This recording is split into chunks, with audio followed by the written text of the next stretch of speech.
हम ही से काम लिया जाएगा हमारी ही तबाही का, हम ही से काम लिया जाएगा हमारी ही तबाही का, हमें मालूम है कि वो मुझ पे इतना मेहरबान क्यों है। पिछले दिनों फॉर द लास्ट 1 decade और लिटिल मोर तमाम जो कानून बनाए गए हैं उसमें देखा जाए तो वो किसी न किसी तरह से माइनॉरिटीज को हरास किया करने के लिए किया गया है। क्या सीए हो, एनआरसी हो, 370 हो, ट्रिपल तलाक हो, यूएपीए हो, और अभी रिसेंट जो है वक्फ एक्ट की बात हो रही है, और तमाम जो बायलाज भी हैं। लेकिन मैं अभी फोकस करूंगा सर, अगर एक्सीड करेंगे तो हमें रिमाइंड कर दीजिएगा, लेकिन ये 4-5 पॉइंट्स ये तो आपके कंबाइंड मूवमेंट के लिए बहुत इंपॉर्टेंट है। We talk about the constitution, that our constitution is a continuous secular country, but whereas religion and state is not separate. मैं आप लोगों के सामने ऑडियंस के अगस्त एजियंस से, बहुत ही हाईली रेस्पेक्टेड ऑडियंस है और पढ़े लिखा तबका है यहाँ पे, मैं सवाल कर रहा हूँ कि आप पूरे मुल्क में किसी भी प्रोग्राम को अगर आगाज होता है तो वहाँ पे किसी न किसी तरह का भूमि पूजन होता है, तो क्या तमाम रिलीजियस के मुताबिक ये सब प्रोग्राम का इफ्तिताह या इनॉग्रेशन होता है? इस पे आप जरा पाउंडर कीजिए, नंबर 1। नंबर 2 जो बात मैं कहना चाहता हूं मैं कि डिस्क्रिमिनेटरी जो कॉन्स्टिट्यूशनल प्रोविजंस है जो मेजॉरिटी को फेवर करता है और जिसकी वजह से आज हमारे मुल्क में हम बार बार ये बात करते हैं कि भारत किसी के बाप का नहीं है, तो फिर ये भारत में मेजॉरिटी टेररिज्म क्यों है? आर्टिकल 14 to 19 तक हमारे फंडामेंटल राइट्स, वो भी बहुत बुनियादी फंडामेंटल राइट्स जो दिए गए हैं, कहीं न कहीं जो है, जो हम आज काउड प्रोटेक्शन की बात करते हैं, जो अभी ये कन्वर्जन एक्ट आया है, आउट ऑफ 29 स्टेट्स में 24 स्टेट्स में जो है ये conversion act, cow protection act आ गया है, और ये देखा जाए तो हरास करने के लिए लाया गया है। अगर भारत सरकार में इतनी दम है, मैं आप लोगों के माध्यम से बताना चाहता हूं और भारत सरकार को ललकारना चाहता हूं मैं कि तुम एक जो है सेंट्रल लॉ जो है लेके आके दिखाओ। और आज अभी देखा जाए तो यूनिफॉर्म सिविल कोड जो है उत्तराखंड से लेकर आसाम से लेकर भी गुजरात में आने वाला है, तो why not different to no uniform civil code that in the respective state, why not a central act, why not a central act? आप इस पर पॉन्डर कीजिए, आप लोग इसके आवाज बुलंद कीजिए।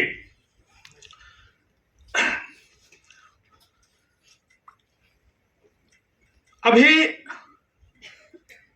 तमाम मैं खुल के इशारा समझ जाएंगे जो मनवादी पुजवादी जो ताकते हैं, जिन्होंने हमारे इतिहास को में ढेर सारे कॉन्ट्रडिक्शंस, मैं उधर भी इशारा कर रहा हूं जो हमारे प्रीवियस स्पीकर्स ने बात कही है, और मैं समझता हूं कि उस पर आपको जाके पॉन्डर करना चाहिए, उसको जाके गौर फिक्र करना चाहिए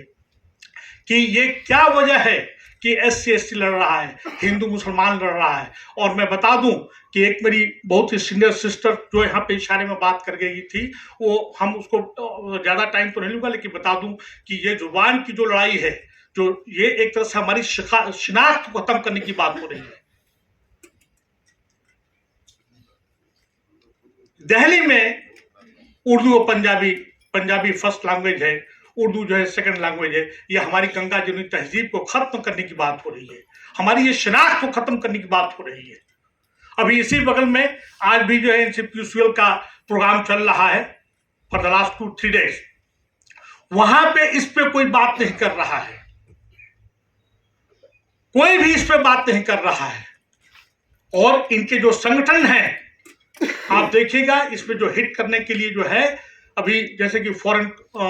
कंट्रीब्यूशन रेगुलेशन एक्ट है, उनके तमाम एजेंसीज को पैसा फंड आ रहा है, मुख्तलिफ ममालिक से आ रहा है, इवन की मुस्लिम कंट्री से फंड्स आता है। लेकिन वही जो हमारे जो ऐसे ऑर्गेनाइजेशन जो कि गवर्नमेंट के खिलाफ आवाज को बुलंद करते हैं, 800 ऐसे ऑर्गेनाइजेशन हैं जिनको कि सरकार ने बंद कर दिया,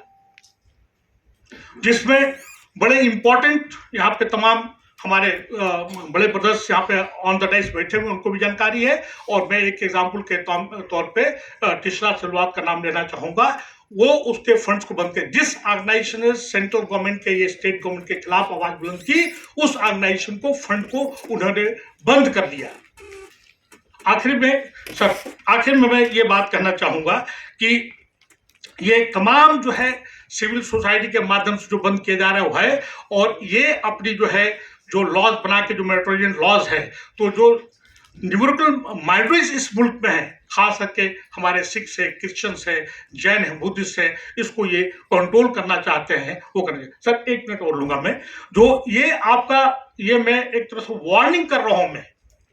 कि अगर आपने अपने आप को कंट्रोल नहीं किया, और साथ साथ जो मनवादी पूंजीवादी ताकतें हैं, उनके पास तमाम तरह के पावर्स हैं, तमाम तरह के गवर्नमेंट एजेंसीज हैं, और इस पे हमको